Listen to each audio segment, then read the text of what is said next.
Hey, everybody, and welcome to another episode of the Overlap Podcast with me, Sid Sexton, and my good friend Keith Glines. Good afternoon, Keith. Good afternoon. Well, it's morning, isn't it? Well, morning, afternoon. It depends on when they listen. There's no windows in here, so That's right. So, yeah. Hey, thank you for tuning in to the Overlap Podcast, another episode. And if you are brand new or fairly new or just coming back, the Overlap Podcast is where we discuss and study the overlaps between work, fitness, family, faith, parenting, and leadership, all with the idea of becoming better in one aspect of your life helps you become better in all aspects of life. And we're simplifying big business brilliance for small business leaders. And so that's really our mission here, and that's really what our topics are based on, and that's really what we're trying to do today. Right? And I'm still always amazed after you say that last line because it's way smarter than I feel. Well, maybe that's and I'm not maybe. This is really the genesis of the whole podcast to begin with. A couple 3 years ago was that all business podcasts and most podcasts seem to be focused towards the big business and big concepts and things that you and I could relate to and then sort of translate into our business. But most of our peers and the other folks that we were talking about couldn't really grasp it because they thought it was something bigger than what they were, and it really isn't. And I think it's a culmination of a bunch of different podcasts and information and books that we read, and just trying to boil it down to make it a message that's more palatable to the small business owner. I was actually just talking with a guy about that kind of philosophy in the parking lot as I was coming into the studio today. He stopped me because one, I bought a really cool new Jeep. And people are talking. Can confirm. People are talking. Cool, people are talking to me, and he was talking about that he just took his son on a senior trip. His son just graduated, and he had never gone on vacation with people who are so out of his tax bracket that it made him feel small in a way. Huh. And I think that's where we get a lot of times by listening to most podcasts that we listen to in business, is we listen to these people with these grand. Yeah, they're doing 50 million. They're doing 50 million, and they've got 1,500 employees, something like that. Yeah, and I'm trying to keep Susie happy as the administrative assistant. Yeah, and so and just keeping her working. Yeah, and so yeah, I think 80% of business problems are ubiquitous to all business. That's a fancy word. Jesus, it really is. See, that's because we have that last line in our. They're all the same, is what I'm really getting. Yeah, at. They are a commodity of business. Is just regular business issues. You're gonna have business. Yeah. Hey, we're stepping it up on the overlap today with the big business principles with small business brilliance. Yeah. But, hey, listener, back to you. Really glad that you're listening. Thank you so much. This is episode 133.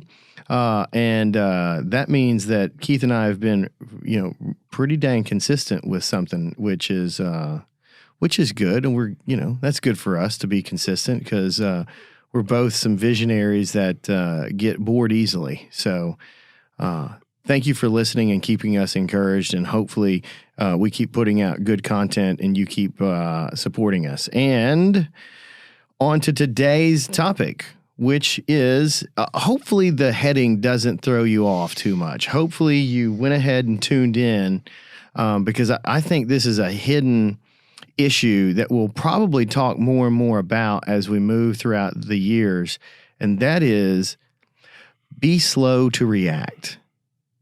That's counterintuitive to what you're going to hear in the hustle grind culture of sort of the social media entrepreneur push that you see around everywhere. It's all hustle grind, Yeah. Am I explaining that well? Yeah, is that connecting with you? When I first came into business and started going to, conferences or whatever and teachings, everybody would say, just churn it out. Yeah. sometimes what I found when I just churn it out, sometimes I churn out the wrong stuff. Yeah. So, and I don't disagree with any of that. And let me first start by saying, this topic is not about, hey, don't do hard work. Hey, don't, when it's time to make a decision, don't get paralysis by analysis. And, don't not react. I'm not saying any of that. Here's my story. Okay. And this is the genesis of this episode. And this is, just if we pull back the curtain to, how we, what would you call that? Curate or generate content on this podcast. It really comes from real life events that we are making our way through, or lessons that we're teaching our team that we have learned throughout the years that we see, oh man, this is a good one that might be something for everyone else. Here's my topic. So, and I've been saying this to everyone. So if you and I are friends, you've probably heard me talk about this in company, in discussions.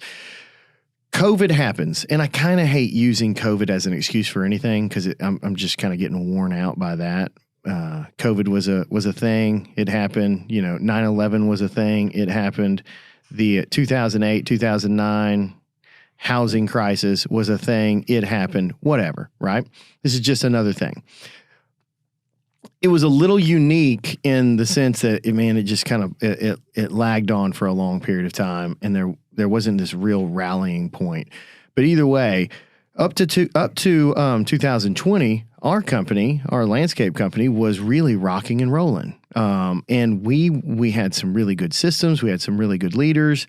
We felt really good about things. We moved into a new location at the end of 2018. Little bit of distraction, not bad. Started getting over that, but we will definitely have a podcast on distractions and trying to avoid those. And you don't really understand how big of an issue those things are. Like if you go build a house, how big of a distraction that would be for you and your business. Either way, we get over that, not all the way over, if I'm completely honest, but we're working through it. And then boom, was it March 2020 that COVID hit? Yes, I believe so. It's maybe late February. Yeah, it's all a bit blurry, right? To me, it's all a bit blurry. But that happens.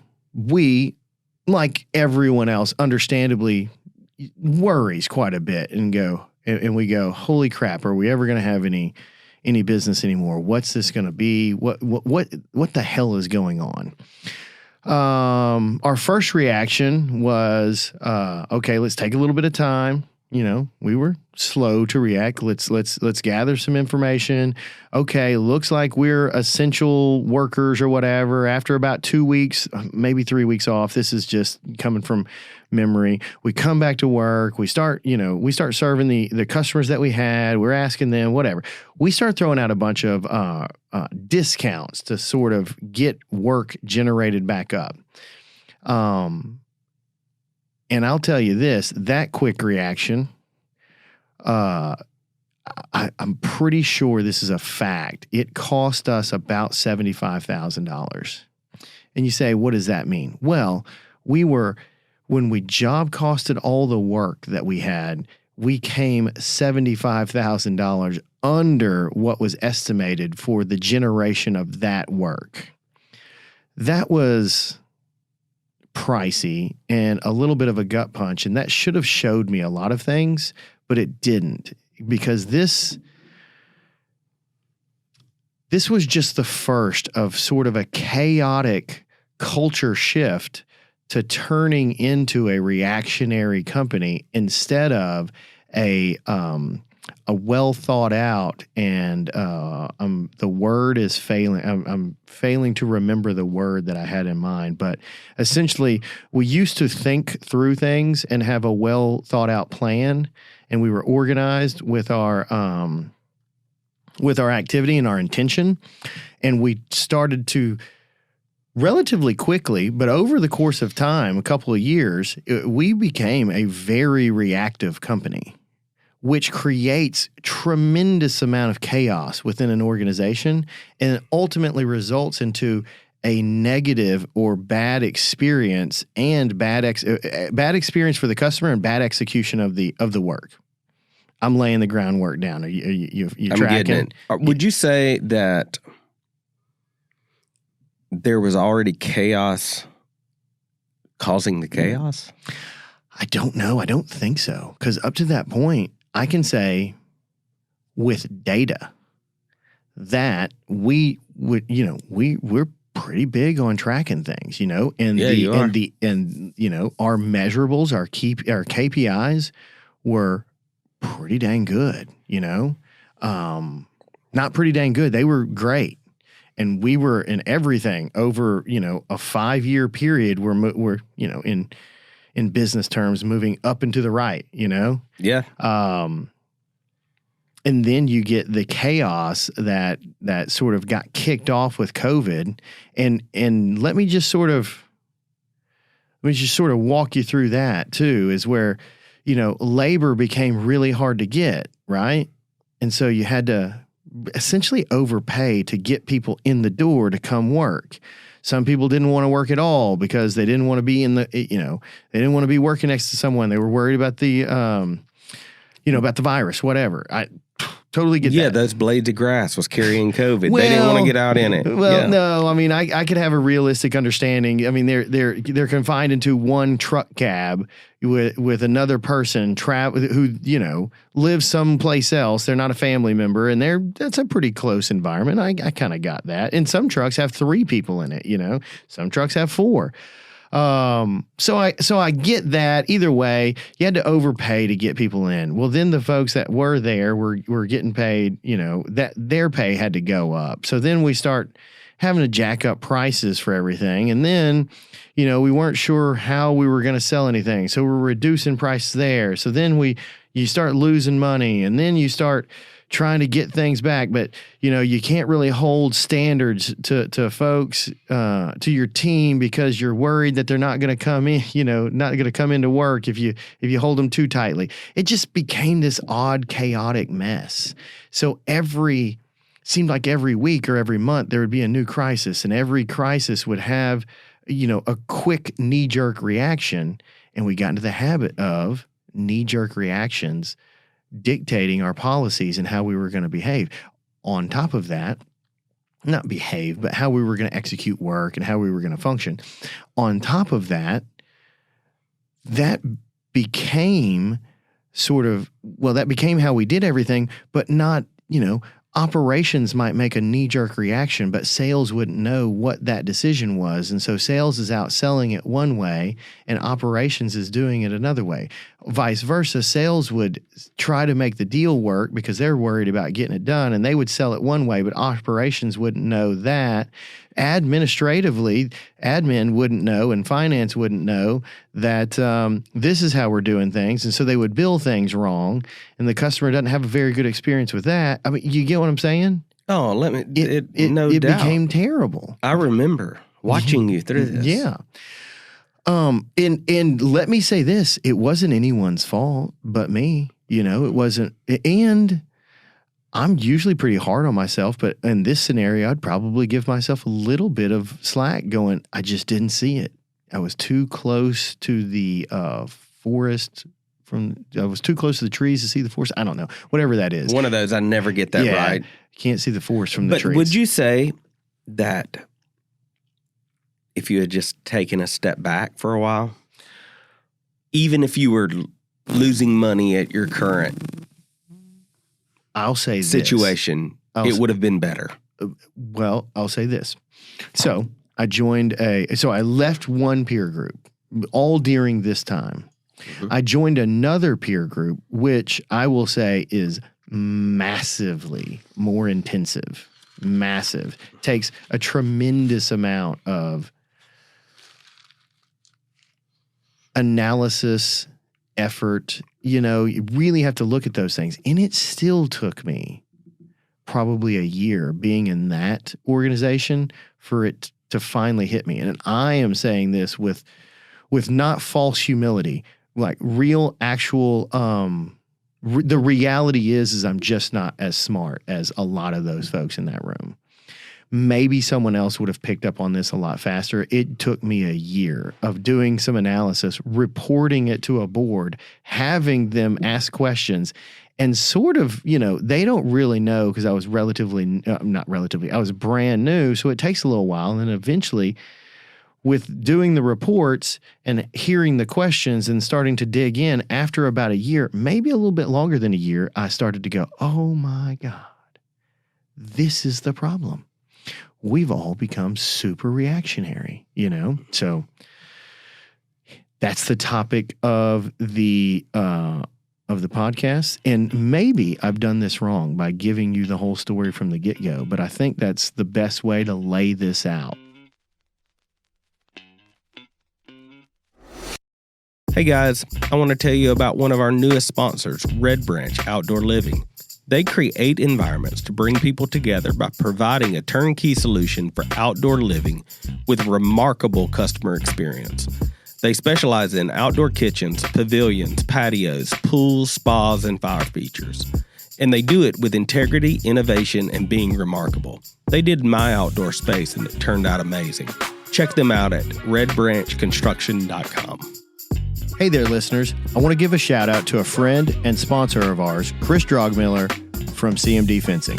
Let me tell you, I've had the pleasure of working with Chris personally over the last 3 or 4 years, and I've never encountered a fence contractor who excels in communication, craftsmanship, and timeliness like he does.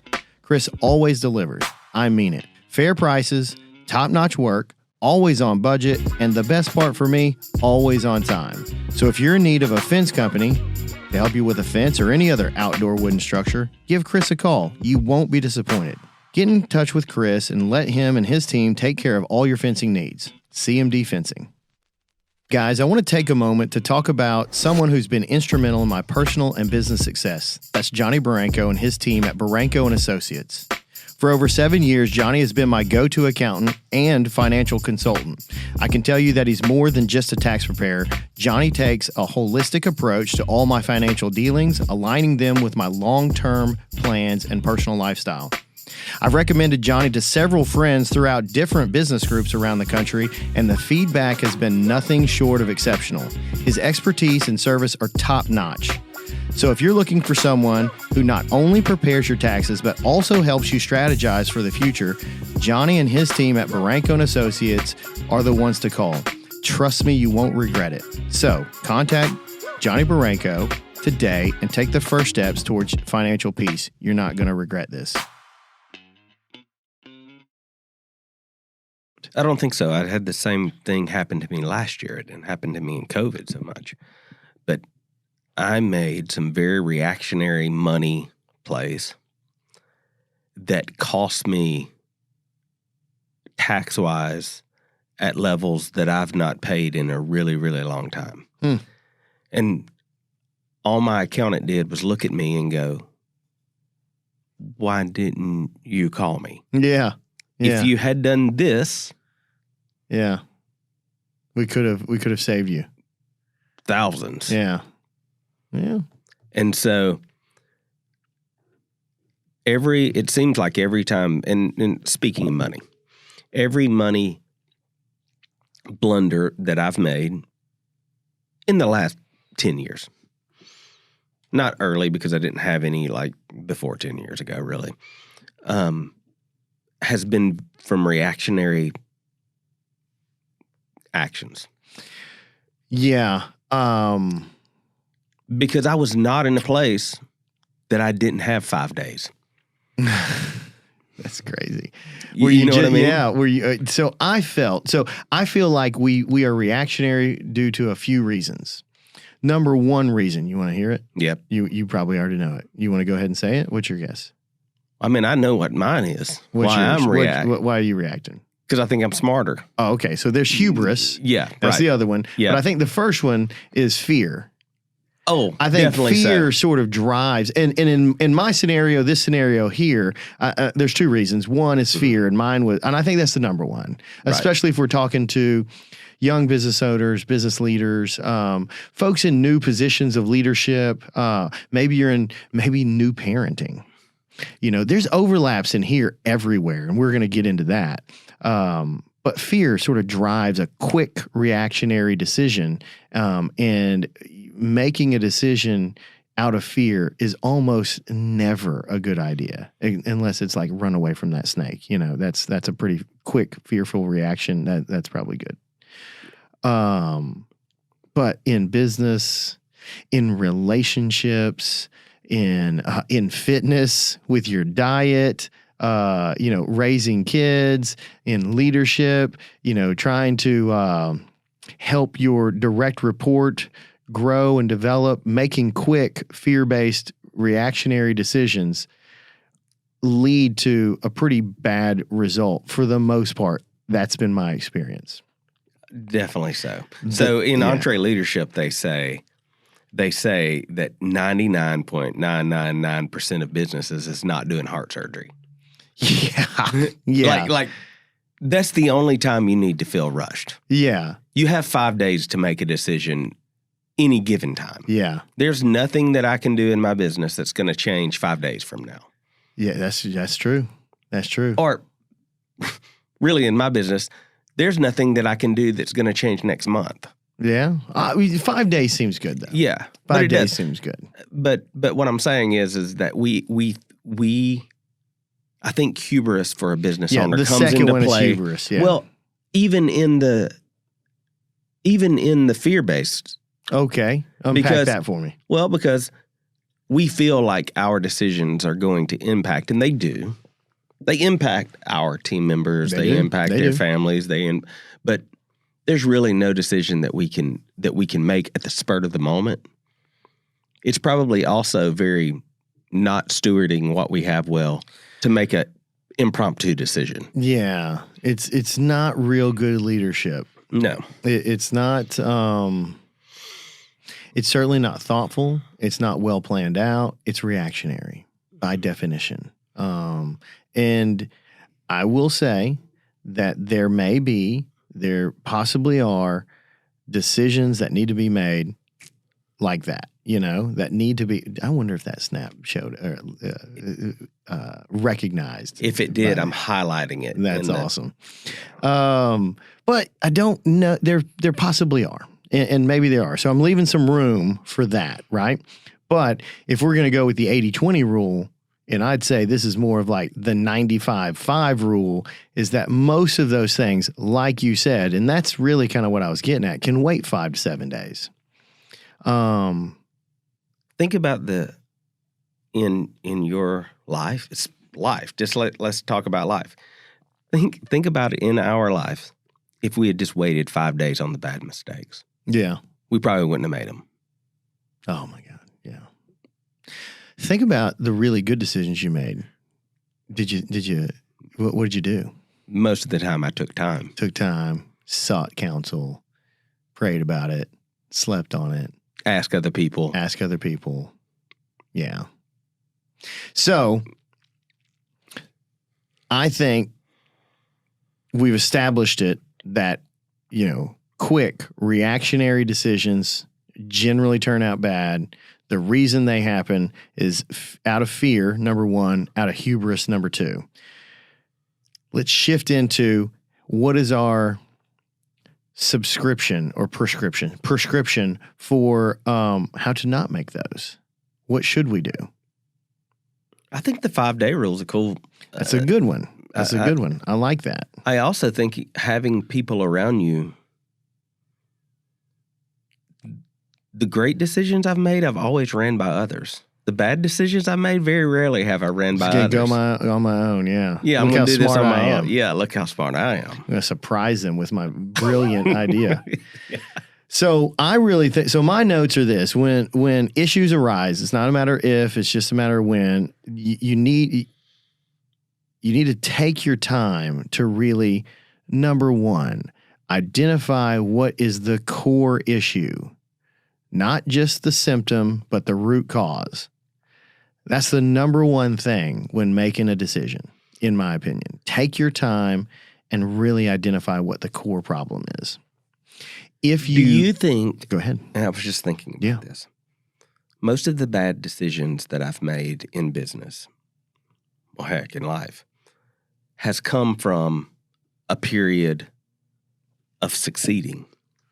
Okay. And so you just kind of broke that down that you had, for the last 5 years before COVID, you had like skyrocketed. Yeah, we've been doing great, man. We were on a roll, son. Do you think excess plays into the ability to make stupid decisions a lot of times? Yeah. I will say, and maybe that one was a perfect storm of hubris and fear.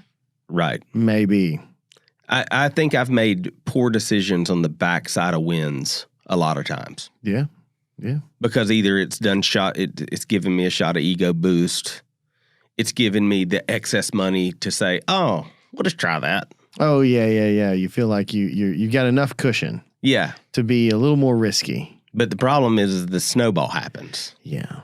And so every time one bad decision is made, I typically make another one because it puts me in a place of flight or fight. Yeah. Fight or flight. Yeah. Well, Keith Cunningham says,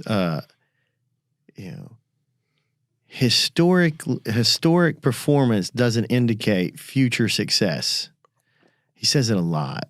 And that's when it really kind of hit me about this. He kept saying those kind of things, not just to me, but to other people. And I was like, oh my God, there we go. We used to do it, now we're, whatever. We used to do it this way. Now it's grown. It's been morphed into more. It's more complex. We got to change the way we're doing. What got us here isn't going to get us there. That kind of thing. That's really what kept going through my mind. I was listening to a podcast by Tim Ferriss. Yeah. And great podcast. Yeah. Probably the number 2, right? Yeah, number 2 now. But at the time, he was giving the story about when he came out, he was the number 1 podcast in the world for like 10 years. Yeah. And he said, I noticed that we started making very bad decisions to try to expect the market. And he said, for so long, we were the number 1. And he was like, we kept having to innovate, thinking we had to innovate when people liked our core idea. Yeah. And I think we have to do that. We do that a lot in our businesses, too, in our life for that matter, in our family, and is that we move away from what works. Yeah. Why do you think we do that? Because we think we have to. Well, he said that he felt like he had to keep up with the market when he was the market. So a lot of times we have the monopoly on whatever we're doing or whatever no one can do what we do like we do it. And he said at the time, no one could do podcasting like I could do it. But I thought I had to keep innovating. And finally, I moved away from who I really was. And then it caught, like, when you look at what it caused in his life is he fell off the deep end and depression, all of this kind of stuff. But, he's kind of that life model kind of guy. But what he was saying is had he just kept doing, his book had just came out, The 4-Hour Work Week, which is a great book if you've not read it. He said, I was on top of the world and then I moved away from that. And so I think a lot of times trying to keep up with when we're on top, trying to stay on top, causes us to make really reactionary. Yeah, so feedback from the market caused him to think that he needed to meet that feedback or that change in the market with a reaction. Correct. And he just threw a dart at what he thought that might be. What that might be, when what he was doing was actually what the customer wanted. What the customer wanted, right. So a lot of times we may be doing exactly what the customer wants, and we try to add something new. Yeah. Because we don't think about it. That's good. And maybe what he needed to do was take time and see what the core issue was, or if it was an issue or not. Right. You're getting feedback that, other people are doing podcasts this way and they're rapidly growing. Well, we're still number 1 by this margin. Yeah. And it wasn't a small margin. Yeah. And what does our listener really want? That kind of thing. Right. So I do think the number 1 thing you need to do is identify what the core issue, not just the symptom, but the root cause. And I kind of say that over and over all the time, because that's really one of the big lessons that I learned is that we kept just trying to react and putting lipstick or Band-Aids on things, When you ever heard of the book Upstream? No. Okay. So upstream, just in a quick story, it's this. So, you and I are sitting on, let's say we're on the back porch of, this great southern house with a lawn looking out over this river, and we're just sitting there, we're drinking, mocktails or whatever, you're smoking a cigar and I'm waving it out of my face. And then all of a sudden we hear this kid kind of yelling and splashing, and we run down there and we're like, holy crap. So we get a rope and we throw it around him. We drag him in. The current's moving pretty fast, whatever. And we grab him, we bring him in, and we're like, holy crap. And we're getting him a blanket or a towel, and kind of the kid's obviously in shock, and he's all wound up, and we're trying to figure out what the hell just happened here. By the time we bring him back up to the porch, we hear another kid yelling and screaming, and we run down there and we do the same thing with him. We throw him a rope, we get him in, we're like, oh my God, what's going on here? And we bring him in, and we're trying to get him, another towel and get him going. We're checking on the other kid. How are you doing? And the next thing we know is another kid is screaming and yelling and floating down there. And you run down there, and I don't follow you down, and you start getting mad at me, and you turn around and say, what the hell are you doing? We got to get this kid out of here. And I go, you get that kid out. I'm going to go over here. And you say, why? I'm going to go upstream and figure out where the hell these kids are coming from. Does that make sense? Yeah. All the time we get stuck pulling the kid out of we're focused on pulling the kid out of the river. Downstream. No one stops and thinks, let me go upstream where they're starting from and figure out what is going on. Does that make sense? Yeah. In your situation now that you look back at COVID, could you have gone upstream? Yeah, I think we could have gone upstream and just figured out okay, we can't get guys in or girls or whatever. We can't get team members. Maybe we need to slow down. Maybe we just need to protect the product. Maybe we need to protect our service. Maybe we just need to do what we can with what we have, not try to be something that we had set as a goal for that year to meet that. But at, December 2019, we weren't thinking about the whole world shutting down in March of 2020, We should have been like, that's okay. We're okay with that. Let's just stick with what we got and who we got, and let's make sure they're taken care of. Let's take care of the customers that we have. But that just, that isn't what we did. We were like, hey, let's try to get to this goal. And then, we've got these numbers. We were a very goal-driven organization. Then the next year comes around in 2021. Well, now we're going to try to make up, because we were way off our target on that. Now we're going to try to make up. We got all this work coming in, but we couldn't get the right people to do it. And we sort of went through. So then the next year, 2022, now we're going to hire this way, and we're going to have to raise our prices, and we're going to do these things. And maybe this software will fix things, and it did not fix anything, So we were just throwing darts at it instead of going upstream. Software never. It doesn't fix a problem. It never fixes a problem, but it illuminates your weaknesses. Is what it does. And it can help you if you've got some decent systems in place. Right. We just went to the wrong software. We didn't really have a problem. We thought we had a problem. We thought we needed to do something. My last year tax issue, if I had just taken 2 days. 2 days. The deal still would have been there. Yeah. But because I did, knee-jerk made me lose all the equity in the deal. Yeah, we just didn't go upstream. We didn't look at what the root cause was. Yeah. So I think you need to identify what the core issue is. I highly suggest that you go upstream. The overlaps there are so huge. Every marital spat I was about to say. If I just went to the relationships. core, I always make it about the issue right there. But it was caused earlier. Yeah, she's still fuming about how I treated her 3 days ago, and I've never apologized about it. That's the deal. And I'm wondering why she's pulling her love away. I could have stopped it. Yeah, you could have just brought her flowers and said, "Hey, I know what I did was wrong, and I'm going to do everything I can to not do that anymore. I'm sorry. Yeah, I know that I hurt your feelings. I'm sorry about that." Here's what my plan is to do is when you say if you could tell me this word, if you say Oklahoma, I'll remember I'm being a jerk because I get wound up. I'm passionate. And you say something like that, and hopefully that will trigger I'm just being a jerk at that time, and maybe I'll take a breath.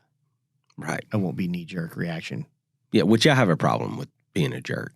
Yeah. So we all got problems. So the overlaps there is pretty big. I mean, all your relationships, all my relationships, business, investments, hell, dieting, everything, fitness plans, I'm just jumping around. And the core problem is that I haven't found something that I'm going to stick with, whatever on fitness or nutrition. What I really need is a group that I like going to, and I just make it there because I want to see those people, and they're going to give me a hard time if I don't. But I think I can do it on my own. I think if this new program that guarantees these kind of results, that's what I really need. No, I don't need that. What I need is some sort of accountability. You know what I'm saying? Yeah, you asked me the other day what I learned from going to the Berkshire Hathaway meeting. Yeah. And it didn't hit me until we just started talking about this. What I learned from Warren Buffett is this. A lot of times you don't move with the market. No. If you look at his success. Yeah, it's going counter. It's going counter to the market. Yeah, he doesn't get wound up in hype. He's not a big hype guy. He operates in the background, just reading financial reports. So I bought a duck for my Jeep of Charlie Munger. Okay. Because duck? So with Charlie Munger's face? Yeah. That's weird. Okay. Yeah, so they were selling them at the Berkshire Hathaway meeting. Yeah. So I bought a Warren Buffett, and Jane Addison put it in her Jeep. And I took Charlie Munger because I wanted to be I want to start being the architect of my future. Okay. And that's what he was for Berkshire Hathaway, was kind of the architect that Warren Buffett could just look at and say, where are we going? Yeah. Warren was the visionary. Yeah. And Charlie was the integrator. For sure. I never have a problem with vision. I have a problem with implementation. So, so I just kind of get in the car with Charlie every day and talk to him. Well, good. Good. I hope that's working for you. I gave the Warren Buffett. When people see you when you're driving down the road, I hope they don't think you're crazy or on drugs. They do anyway, especially when I had long hair. Yeah, definitely. That's true. But I gave Jane Addison Warren Buffett the duck for Warren Buffett, and she was going, who's Warren Buffett? Yeah. I was about to say, does she even know who that is? And Jane Addison, if you don't know who that is his 16-year-old daughter. So I don't know many 16-year-old females that know who Warren Buffett is. Yeah, but now she's got him driving around. So maybe osmosis will happen with her. Yeah, exposure. That's right. So if the number one thing to do to avoid quick knee-jerk reactions to issues is to identify what the core issue is, not just the symptom, but the root cause, the second thing you need to do is to discuss them. So I think that's where you explore all possible solutions, but you gather information from wherever you're getting this. You ask more questions. Maybe that's from the front lines, like the people executing the work. Maybe it's from your clients themselves. But bring this to the right people. Ask the right questions from the right people. Who's the right people? We can have a whole discussion about that too. Yeah, it may be inside your organization, but it also may be out. It may be out. Here's what you probably don't need to get advice from in this scenario. Emotionally charged people that are directly affected by the issue. That's the lesson I've learned. Yeah, or people that's not where you want to go. Or people that are not where you want to go. How many times have I listened to people that's not where I'm headed? Okay, unpack that a little bit. I mean, I hear what you're saying. I think I understand, but just help me understand. Don't be so moved by the opinions of others that don't know where you're going. Okay. in practical terms, are you saying that these are people like you're getting investor advice from non-investors that don't have any investments? Yeah, Is that what you're saying? Yeah, totally so. Okay. Or like practical. Now that you're talking to Charlie Munger as you drive down the road, I didn't know if you're getting all like philosophical on me. Like how many times have I created a new web product? Uh-huh. And use somebody's idea that don't use the web. Oh, this would be a good idea. Oh, okay. Like today we were talking through something. Yep. Talking through an app, right? Mm-hmm. And I said, what do you think about this? Because you use what I was needing. Yeah. Like you use that process every day, right? Right. Or your not every day, but we're familiar with it. Yeah, right. We're familiar with it. So I said, is this a problem in the market? It doesn't seem to be one for me, but Yeah. in further discussion, it is for the person that brought this to you. Correct. So, yeah. So yeah, like that. So yeah.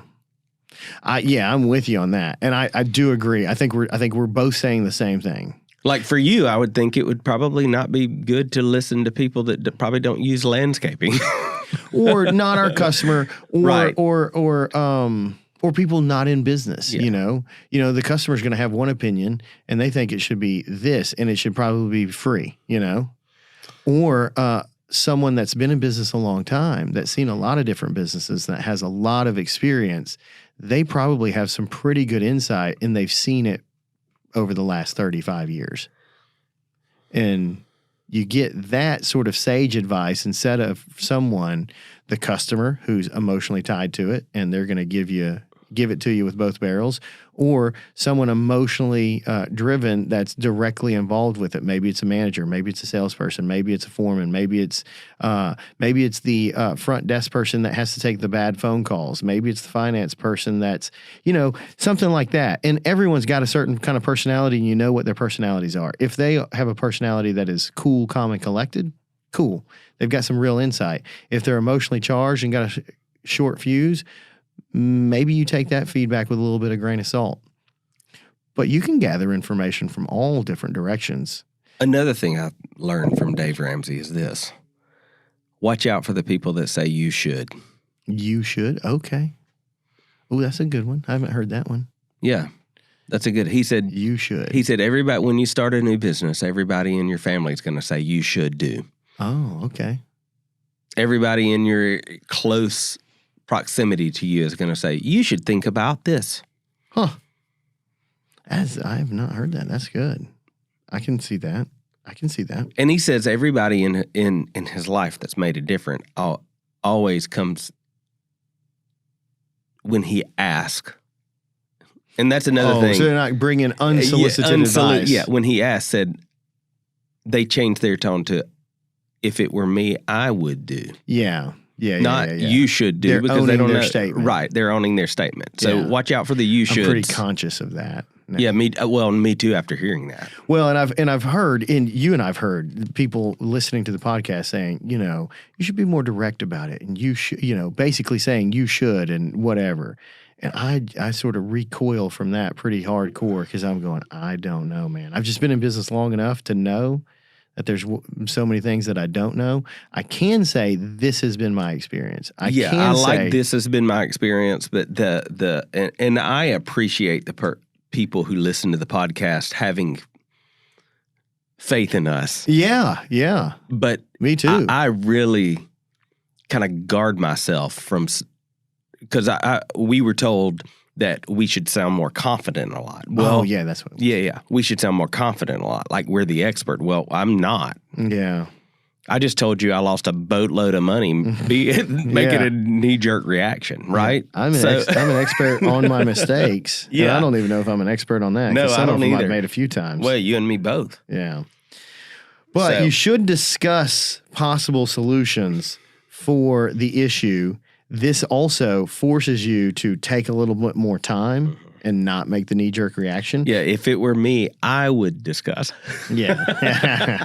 If it were me, I would discuss. I have discussed. I have learned to discuss the issue. And I've learned really to gather more information, ask more questions, and I really bring these things the issue, what I think the core problem is, what some possible solutions are to the team that's going to be directly affected or have to implement or whatever, to try to get their feedback.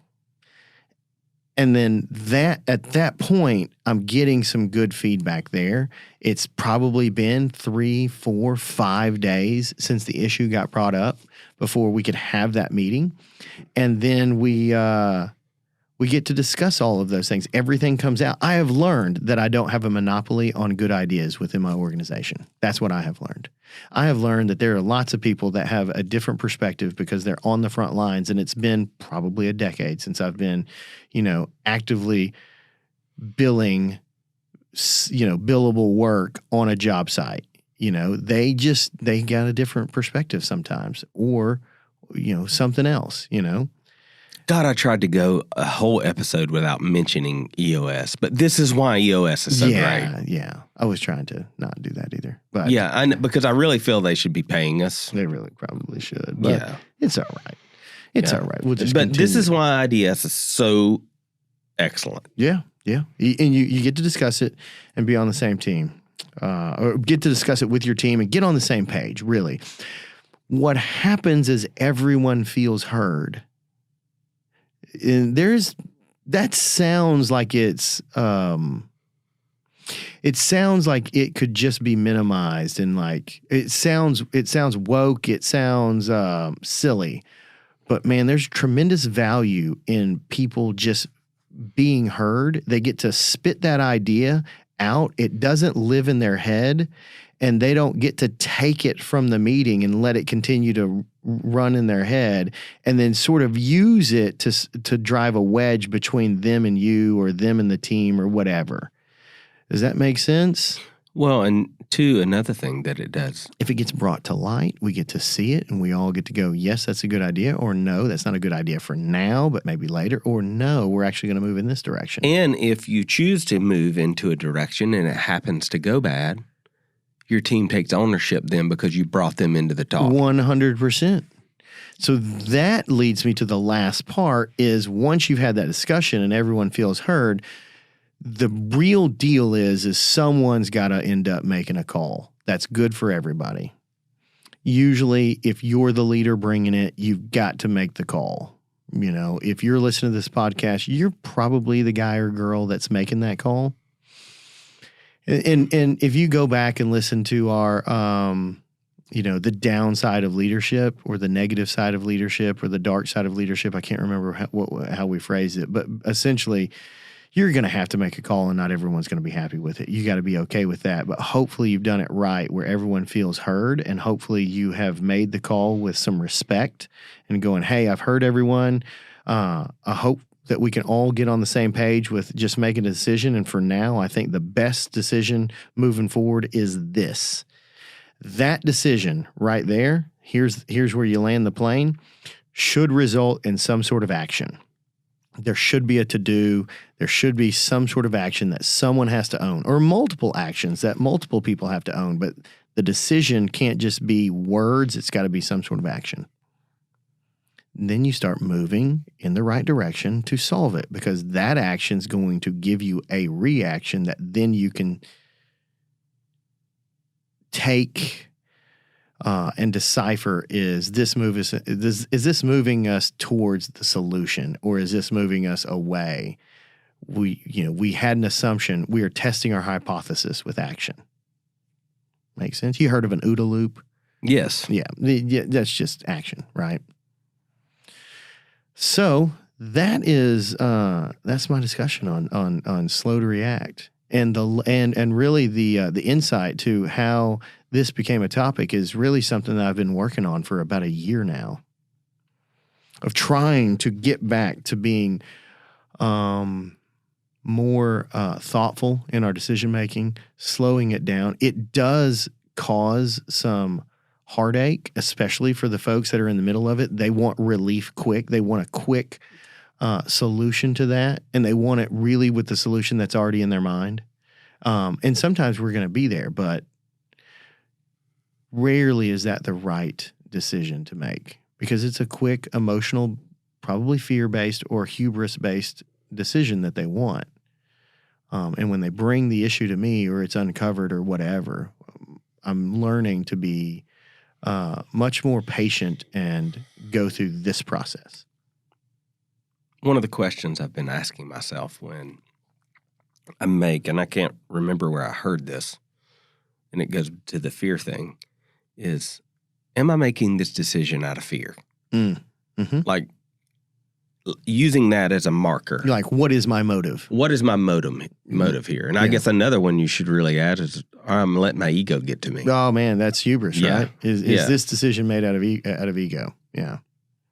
So I think you could run every decision you make. If you ran them through those two checkpoints and was very honest with yourself.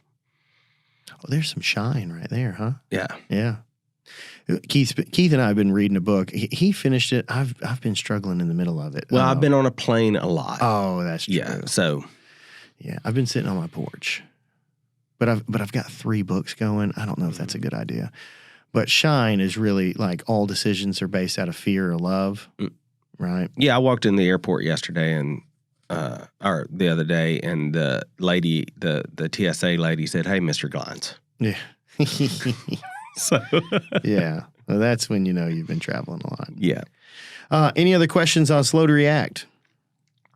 I think that's it. But I think this is more for me. Okay. Yeah. It's one of those, those preachers that preach and say, "I got more out of this than the congregation did," or whatever. Yeah. Well, when you teach, you learn. That's right. And I do think this is a lesson and a topic that I've been working on for a while, and we just haven't talked about it. And I felt that it was time. I do feel like, and maybe we haven't talked about it because now I feel like I'm getting on the other side of that, and I feel like we've made tremendous progress with this particular problem. So there is hope for you, listeners. Number one, I make all kinds of mistakes. Number two, with a little bit of thoughtful intention and gathering information, a little bit of patience, and some discernment, you can make a really good decision, and you can start to rebuild your culture, rebuild the way you make decisions. You can be something different. I think we all are much more malleable than we believe. I think sometimes I get caught up thinking, well, that's just who I am. And if anything, especially my life over the last 20 years, has shown me that I am certainly not the same person I was 3 years ago. And I'm certainly not the same person I was 5 years ago. And I'm nowhere close to the same person that I was 15 years ago.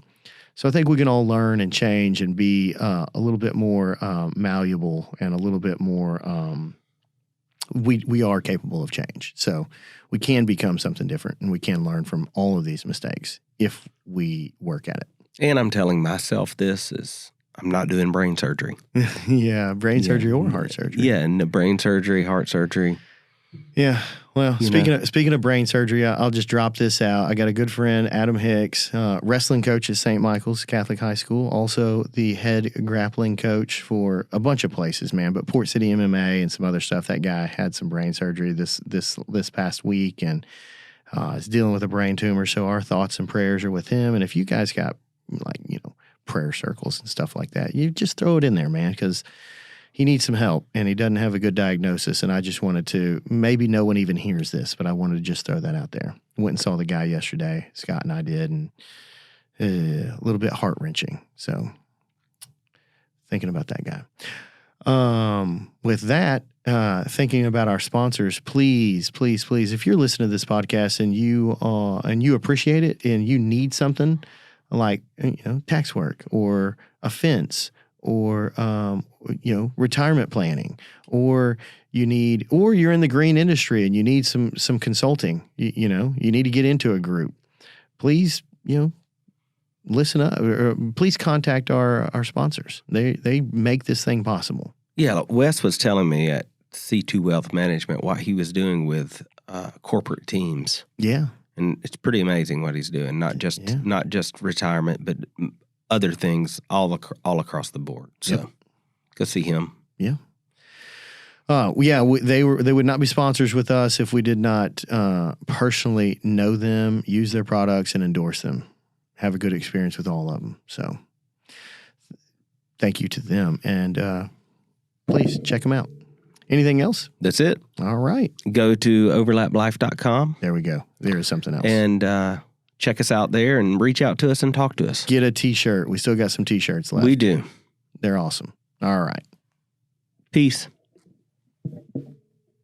Are you a business owner looking to overcome growth struggles? That's probably why you're listening to this podcast. But if you need personal help, look no further than Rick Miller with Pro 356 Consulting. You've heard about him a lot on this podcast. He's the Yoda of business, and he's here to help you achieve success. Pro 356 Consulting helps leaders like Keith and I navigate through challenges and achieve real sustainable success. Rick has over 30 years of experience helping businesses develop a balanced approach to growth and personal development. He believes in the power of people. He focuses on employee engagement, strategic planning, and servant leadership to help you unlock your company's full potential. Don't let growth struggles, personal or team-centric, hold your business back. Contact Rick Miller at Pro 356 Consulting today to start your journey toward success. Visit pro356consulting.com to schedule your consultation. Look, not all of you have to deal with workman's comp, but those of you that do know that it's time-consuming and it's a headache. Insurance in general feels like something that happens to you rather than for you. But partnering with someone that really knows their stuff, like Chris May with LTN Insurance, you've heard him before on the podcast, offers you the opportunity to regain control of your insurance. By collaborating with Chris, you have the chance to craft a personalized plan that ensures you receive optimal coverage at the best price. At LTN Insurance, their foremost core value is centered on education rather than sales. Their core value actually says, we don't sell, we educate, because they truly believe in empowering you, the customer, with the knowledge to make informed decisions about your insurance. That's whether you do business with them or not. They want you to be informed. So you can trust Chris and look him up, give him a call, or go to the website ltninsurance.com. Sid and Keith, when I was on your podcast, I shared my story of how I was $250,000 in debt, and then how I turned my business around and grew it into a highly profitable multi-million-dollar lawn and landscape business. I'm Steve Bousquet, and we've created a program consisting of courses and coaching that guide people through the process and tools I use to turn my business around and grow it into a highly profitable multi-million-dollar lawn and landscape business. You can find out more how I did this by visiting greenprofitacademy.com or by going to Amazon and buying our book, Profit First for Lawn Care and Landscape Businesses, right on Amazon. Hey guys, I want to tell you about my friend Wes Cody. He's the president of C2 Wealth Strategies, a financial advisory firm dedicated to providing personalized solutions for your financial needs. Wes and his team of professionals are passionate about helping clients create wealth and achieve financial freedom. At C2 Wealth Strategies, they believe in taking a holistic approach to financial planning and are committed to building long-lasting relationships with their clients, ensuring their financial well-being every step of the way. Don't leave your financial future to chance. Contact Wes and C2 Wealth today at c2wealth.com to schedule a consultation. Let Wes and his team help you build your financial future.